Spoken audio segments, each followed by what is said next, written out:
जी भैया, ये प्रणाम, बोलिए। गुरुदेव, थोड़ा सा मुझको एक बार बार दिमाग में पंच करता रहता है कि वेद का कार्यकाल गूगल में देखते हैं और ये पुस्तकें जो हैं जो पाई जाती हैं सन जोसफ वगैरह में, इसमें ये कहते हैं कि ईसा से 1000 से 1500 वर्ष पूर्व वेद का कार्यकाल रहा, वेद लिखे गए हैं।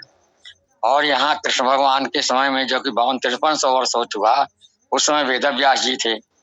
वेद व्यास जी ने संकलित किया। तो ये कुछ समझ में नहीं आता गुरुदेव कि आखिर इसका प्रमाणित क्या समय हो सकता है, क्या कार्यकाल हो सकता है। धन्यवाद गुरुदेव।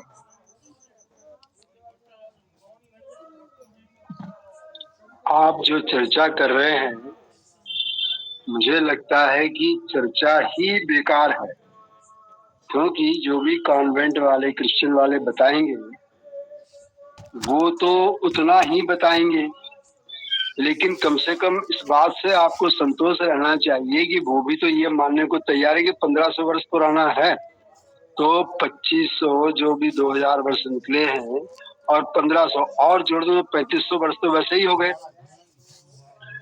ठीक है ना? तो इसलिए आप इस पर दुखी मत हो, बल्कि कम से कम इस बात को आप प्रयास तो कर रहे हो, उस प्रयास में आप जुटे रहो। और यूनेस्को ने खुद कह दिया है, जो खुद विश्व की संस्था है और अपनी नहीं है, वो इन्हीं यूरोपियन देशों की संस्था है यूनेस्को, जब उसने इस बात को कह दिया कि भाई ऋग्वेद जो है विश्व का प्राचीनतम ग्रंथ है, तो फिर उसका तो बचता ही नहीं है। अब जितना भी प्राचीन मान ले, आपसे हमसे कोई जस्टिफिकेशन मांगने तो आ नहीं रहा है कि भाई हम जो बोल रहे हैं इसको क्या आप सहमत हो। उन्होंने जो घोषणा कर दी, अगर उसमें कुछ लगता है आपको है तो आप उसको प्रस्तुत कर दीजिए, बस इतनी सी बात है। काहे के लिए आप इसे माथा पच्ची कर रहे हो? मत करो, जो कह रहे हैं उसको आप सुन लो, मान लो, खत्म हो गई बात। कम से कम वो ये तो कह रहे कि इतना पुराना है, और आपको इस बात के लिए भी मान लेना चाहिए कि वर्तमान में जो सबसे ज्यादा दुनिया में सर्वाधिक फैला हुआ मजहब है, पंथ है, मत है, विचार इस्लाम, उसके बाद दूसरे नंबर पर आता है क्रिश्चियनिटी, ईसाइयत। इन दोनों से तो पुराना मान लिया ना उन्होंने, तो अपना तो काम हो गया, आपकी बात भी पूरी हो गई। धन्यवाद। नहीं, वैसे तो नेहरू जी ने भी अपने डिस्कवरी ऑफ इंडिया में लिखा है कि मनुष्य के ज्ञान की पहली लिपिबद्ध पुस्तक ऋग्वेद है। ये उन्होंने माना है, कहाँ से लिखा क्या क्या ये अलग बात है, लेकिन उन्होंने लिखा है डिस्कवरी ऑफ इंडिया में। तो ये तो ठीक प्राचीनतम तो है, लेकिन कितना पुराना है ये स्पष्ट नहीं कहीं हुआ अपने धर्म ग्रंथों में या अन्य विद्वानों के द्वारा।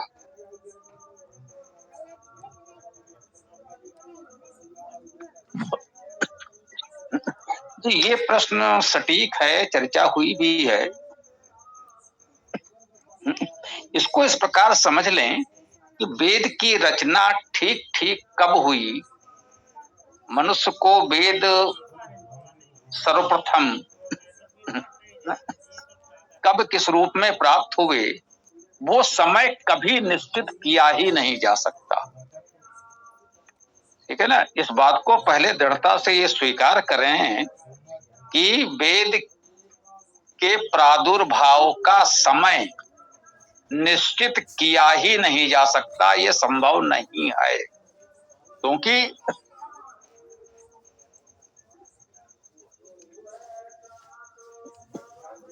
इतना ही कह सकते हैं कि वो प्राचीनतम है, ये विस्मरण रहा है। अब हमारे यहाँ की स्थिति ये है कि आस्था ये कह रही है कि आपको भारत का जो भी साहित्य मिलेगा, सभी पुस्तकों में वेद का उल्लेख मिलेगा। हमारा ऐसा कोई साहित्य, कोई समय है ही नहीं जब वेद न रहा हो। वेद प्राचीनतम ग्रंथ है, तो स्वाभाविक है वेद का उल्लेख रचना का तो कहीं मिलेगा नहीं। वेद के पश्चात ही अन्य ग्रंथ लिखे गए, और जो भी अन्य ग्रंथ लिखे गए सब में वेद का उल्लेख है। तो स्पष्ट है कि अन्य जो भी ग्रंथ है वो वेद का उल्लेख कर रहा है, तो वेद उसके पहले का है। तो अन्य ग्रंथों का समय आप निकालते जाइए, प्राचीनतम समय जो भी आपको मिलेगा वेद उसके पहले है, आपको ये मानना पड़ेगा।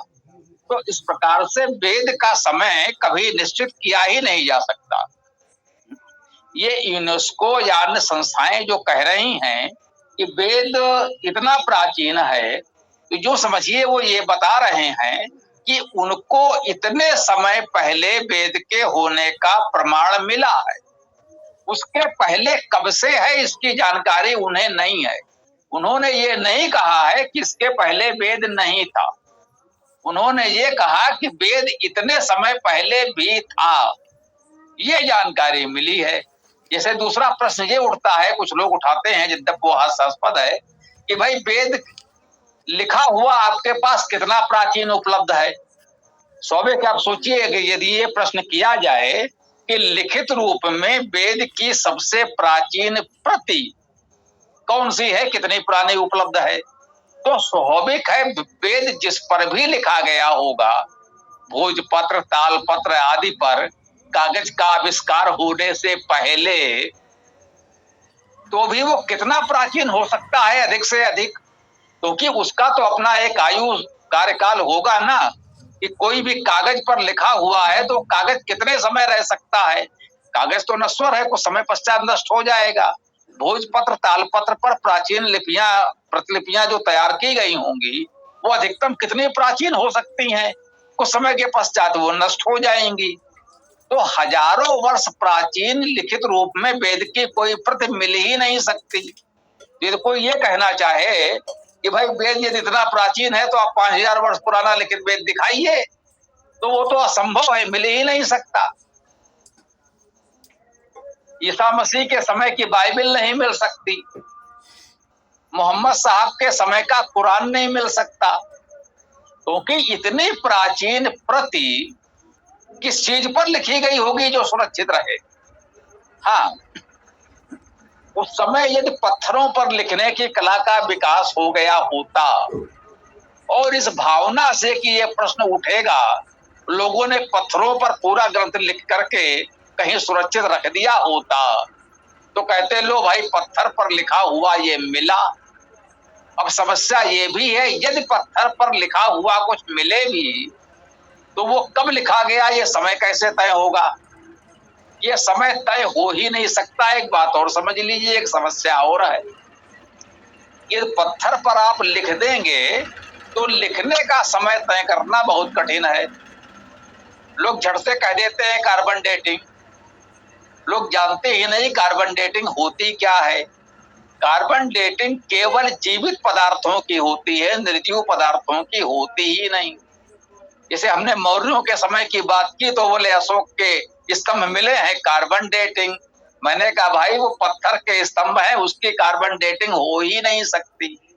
ये तो कार्बन डेटिंग जैसी किसी प्रणाली से पता चल जाता फिर तो कोई समस्या ही नहीं थी, तय हो जाता अशोक मौर्य कब हुए थे, क्योंकि उनके शिलालेख तो उपलब्ध हैं, लेकिन वो शिलालेख कब लिखे गए उसके कोई जांच पड़ताल करने का तरीका हमारे पास है ही नहीं, क्योंकि पत्थरों पर लिखे जाने की आयु तय नहीं हो सकती।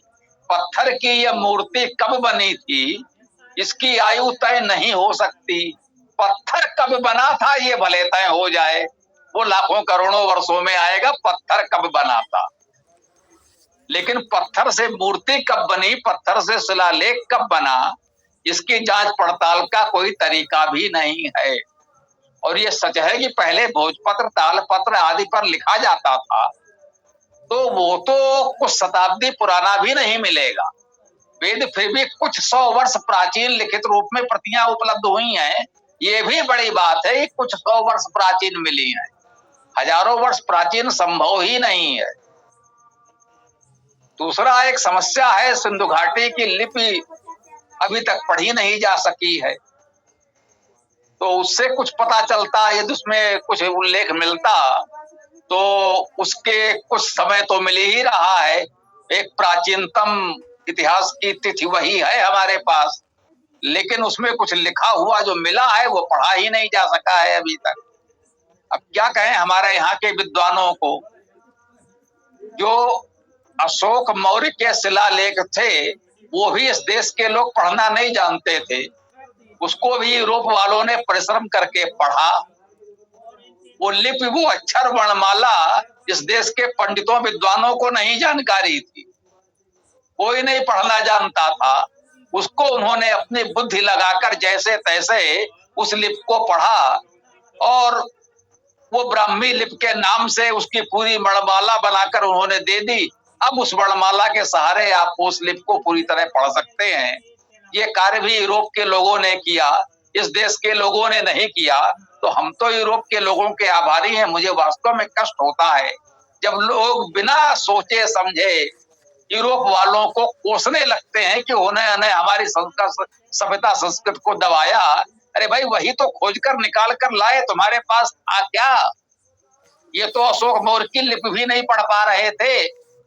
वेद कब से क्या कैसे है, ये सारी खोजें तो उन्हीं लोगों ने की। ये लोग तो वेद पढ़ ही नहीं रहे थे। वेद का पठन पाठन तो यूरोप ने ही आधुनिक काल में आरंभ किया, किस भावना से भी किया, लेकिन अध्ययन, अध्यापन, प्रकाशन, प्रचार, प्रसार आरंभ उन्होंने ही किया। उसके पश्चात आर्य समाज है। आर्य समाज से पहले वो कार्य कर चुके थे। भारत में आर्य समाज ने प्रचार किया। जब आर्य समाज या दयानंद जी उन बातों का उनका विरोध करते हैं, खंडन करते हैं, निंदा करते हैं, तो स्पष्ट है कि उनसे पहले वो कार्य हो चुका था। तभी तो उसका खंडन करने की आवश्यकता अनुभव हुई उनको कि उसमें कुछ अच्छा नहीं लगा। दयानंद ने जैसे शरण आदि का खंडन किया, वैसे ही मैक्स मुलर आदि का भी किया, क्योंकि ठीक है उनके भाष उनके स्तर के अनुरूप नहीं थे, लेकिन उनसे पहले हो चुके थे, ये तो तय हुआ। भारत में तो वेदों का प्रकाशन तक नहीं हुआ था। तो उन लोगों ने जितना किया बहुत अच्छा किया। जितनी जानकारी उनको मिल पाई उसके अनुसार उन्होंने हमको एक अपनी समझ से जितनी जानकारी उपलब्ध थी सही जानकारी देने का प्रयास किया। उससे अच्छी जानकारी आज तक भारत के लोग, मैं कहूंगा आर्य समाज के लोग भी कुछ खोज कर दे पाए नहीं। अपनी कल्पना में जी रहे हैं। उनके पास एक तथाकथित सृष्टि संवत है 1 अरब 97 करोड़ वर्ष पुराना। अब ये संवत कब किस घटना से आरंभ हुआ ये उन्हें पता नहीं। पता नहीं कहां से गुणा भाग करके उन्होंने एक संख्या घोषित कर दी है जिसका कोई सिर पैर नहीं है, कोई आधार नहीं है, किसी प्राचीन ग्रंथ में कोई उल्लेख नहीं है। लेकिन आर्य समाजियों ने अपने आप को प्राचीन बताने के लिए एक लंबी चौड़ी संख्या बता दी है और वो कह रहे हैं वेद इतने ही प्राचीन हैं। 1 अरब 97 करोड़ वर्ष प्राचीन वेद हैं। अब ये सच संवत है या वेद संवत है या काहे का संवत है, पता नहीं। तो हमें इन भावनात्मक स्थिति से बाहर निकलकर ठोस धरातल पर सोचना होगा। जैसे आपने कहा, उन्होंने कहा कि 1450 ईस्वी पूर्व जो कहा जा रहा है वो वेद व्यास का समय बता रहे हैं। जो गणना की गई है उस गणना के अनुसार महाभारत युद्ध 1450 ईस्वी पूर्व में हुआ, अर्थात 2000 वर्ष बीत गए। तो कह लीजिए कि लगभग वही 3450-3500 वर्ष पूर्व महाभारत का युद्ध हुआ। आप कह रहे हैं 51-52 शताब्दी पहले वेद व्यास हुए, कृष्ण हुए या महाभारत हुआ। अब इतने वर्ष पहले महाभारत हुआ, ये बाद में हम लोग अब ये बात कहने लगे हैं, लेकिन उनको जो ऐतिहासिक गणना से जानकारी मिली, उन्होंने ये गणना की कि महाभारत का युद्ध 1450 ईस्वी पूर्व में हुआ होगा और उस समय वेद उपलब्ध थे, ये उनको लगता है। तो उन्होंने कहा भाई वेद इतने प्राचीन तो है ही, क्योंकि महाभारत में वेद का उल्लेख मिलता है और महाभारत के युद्ध 1450 ईस्वी पूर्व हुआ था, तो वेद इतने प्राचीन तो है ही, उसके पहले कब से है नहीं पता। तो उन्होंने इस आधार पर ये जानकारी दी तो ठीक दिया। उनको कोस नहीं सकते, उनको दोष नहीं दे सकते। उनसे अच्छे प्रमाण खोजकर हम प्रमाणित करें कि उसके पहले कितने हैं। तो इसको हमें इस भाव से देखना होगा। अब यदि हम अनुमान करना चाहें तो हम यही तो कह सकते हैं कि भाई महाभारत में वेद का उल्लेख है, तो महाभारत के समय भी वेद थे। अब वो 1450 ईस्वी पूर्व महाभारत हुआ या 2102 ईस्वी पूर्व महाभारत हुआ, ये एक अलग विवेचन का विषय है, कौन सी तिथि सही है। हम कह रहे हैं 2102 ईस्वी पूर्व, 3102 ईस्वी पूर्व में महाभारत हुआ। आज हम युगांत के आधार पर कह रहे हैं। युगांत की गणना कैसे हुई किसको पता। युगांत संवत का प्रयोग कब कहाँ मिला है, किसी को कोई जानकारी हो तो बताए। युधिष्ठिर संवत की बात भी की जाती है। युधिष्ठिर संवत के संकेत किसी के पास हैं युधिष्ठिर संवत का प्रयोग कब कैसे होता था? क्या सम्राट हर्षवर्धन ने या अन्य राजाओं ने युधिष्ठिर संवत का प्रयोग किया है? विक्रमादित्य से पहले युधिष्ठिर संवत का प्रयोग होता था तो कहीं उसका कोई उल्लेख हमको मिल रहा है? तो उसके आधार पर हम तय कर सकें कि युधिष्ठिर का समय क्या है। भाई रामायण में भी वेद का उल्लेख है तो मान लेते हैं रामायण के समय भी वेद था। तो इस प्रकार से वेद की प्राचीनता का अनुमान लगाया जा सकता है। निश्चित रूप से ये नहीं कहा जा सकता कि वेद इतने वर्ष पूर्व लिखे गए, वेद की रचना का, वेद के प्रादुर्भाव का या मनुष्य को किसी रूप में वेद के प्राप्त होने की निश्चित तिथि ये है, ये बताना कह सकते हैं कि वर्तमान जानकारी की अवस्था में संभव नहीं है। कल कोई बहुत बड़े तकनीक विकसित हो और उससे कुछ इस प्रकार की बातें निकलने लगे तो फिर वो बात की बात है। अभी जितनी तकनीक, जानकारी, जितने तरीके, आधार हमारे पास उपलब्ध हैं, उसके आधार पर वेद के प्रादुर्भाव की निश्चित तिथि बताना असंभव है। हम उदारता से प्रयास करें तो हम उसे 8-10 हजार वर्ष प्राचीन खींच कर ले जा सकते हैं, इससे अधिक नहीं। 8-10-12 हजार वर्ष प्राचीन उसे आप बता देंगे ऐतिहासिक गणनाओं के आधार पर, अनुमान लगाकर, कोई प्रमाण नहीं है, एक अनुमान लगाकर। इससे अधिक ले जाना वर्तमान समय में संभव नहीं है। ये लाखों करोड़ों अरबों वर्षों की बात करना तो निश्चित रूप से उसको और हास्यास्पद बनाना है। अभी तो यही कहा जा सकता है जो वर्तमान जानकारी की अवस्था है। गुरुदेव, वह अखबार में निकला था जब G20 के देशों का सम्मेलन हुआ था तो भंडारकर पुस्तकालय से, जो पूना में है, शारदा प्रदेश से एक लिपि, ऋग्वेद की लिपि ले जाई गई थी भंडारकर पुस्तकालय में पूना में। उसको दिखाया था G20 के जो सम्मेलन हुआ था उसके जो प्रतिनिधि आए थे दूसरे देशों के। एक तो ये है, लेकिन उसमें ये नहीं था ये कब की है, केवल इतना दिया हुआ था कि शारदा प्रदेश से पूना में भंडारकर लाइब्रेरी में ले जाई गई थी वो प्रतिलिपि ऋग्वेद की। अच्छा, दूसरा गुरुदेव यह है कि एक मेरे यहाँ कोल्हू है, कोल्हू पत्थर वाला, उसमें ऐसी लिपि लिखी हुई है जिसका कि कुछ समझ में नहीं आता कि ये क्या लिखा है। इसमें लिखा है बस इतना है, तो वो तक तो पढ़ नहीं पा रहे हैं। अब धन्यवाद गुरुदेव।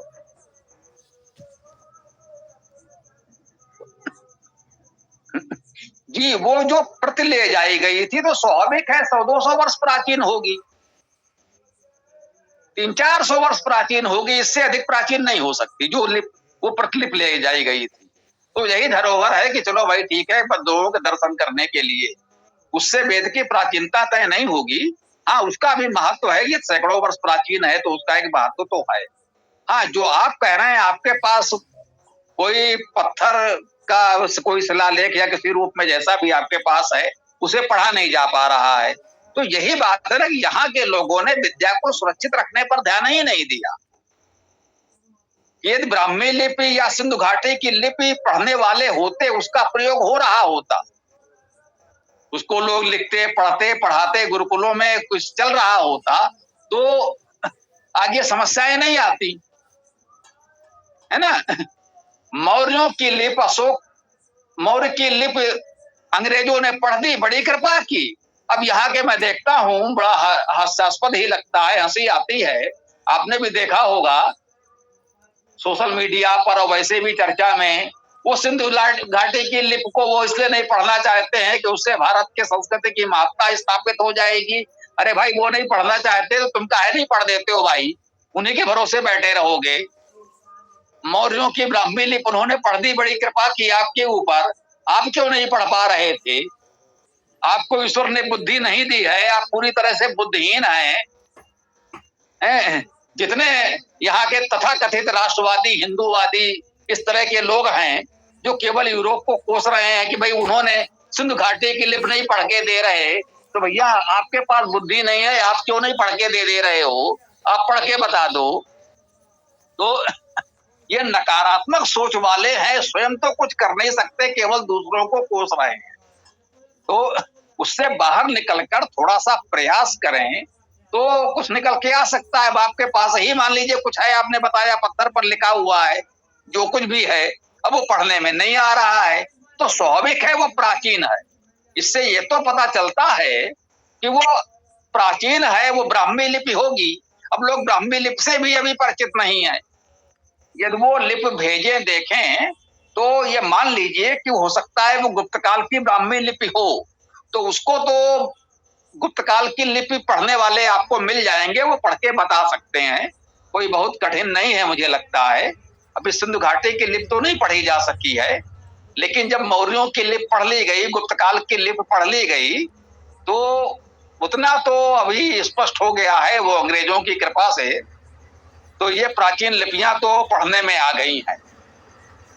तो सकारात्मक दृष्टि से हम देखें, वेद का रचना काल तय करने का प्रयास न करें, इतना मान लें कि वो हमारे लिए मूल है, महत्वपूर्ण है। जैसे सब ईसाइयों के पास बाइबल होती है, वैसे ही सब सनातनियों के पास वेद होना चाहिए। यदि इस पर ही ध्यान दें तो बड़ी बात है। वो कितना प्राचीन है इसको छोड़ें, सबसे प्राचीन है इतना ही पर्याप्त है। और घर घर पहुंचे कैसे? भाई बाइबल जबकि है, सभी ईसाइयों के पास है, कुरान जबकि भी है, सब मुसलमान उसे मानते हैं। हम इसी पर लगे हैं कि वेद कितना प्राचीन है, पढ़ना लिखना है नहीं किसी को। तो ये प्रयास करें घर घर वेद पहुंचे, वो जो कुछ है, जैसा है, जितना है पढ़ा जाए। पूरा वेद नहीं तो वेदायन पढ़ा जाए। हाँ, संयोग से बता दे, वेदायन और भी आगे बढ़ गया है, मतलब कुछ नवीनतम संस्करण भी जिन तक पहुंचा है उससे भी आगे बढ़ गया है।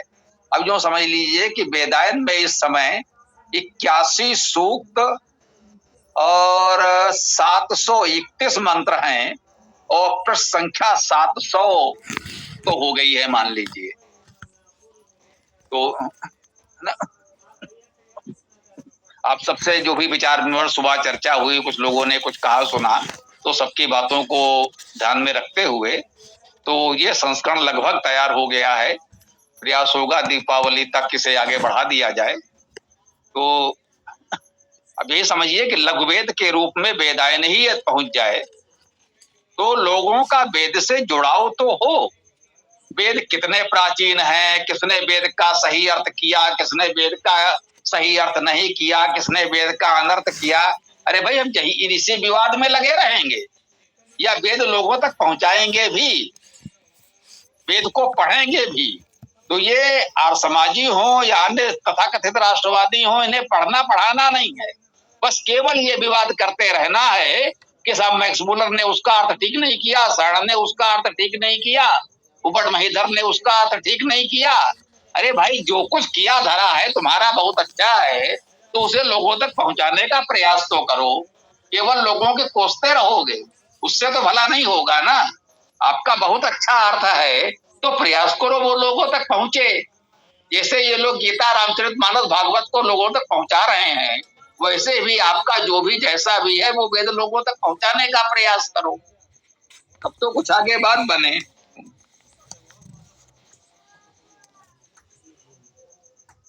जी धन्यवाद गुरुदेव।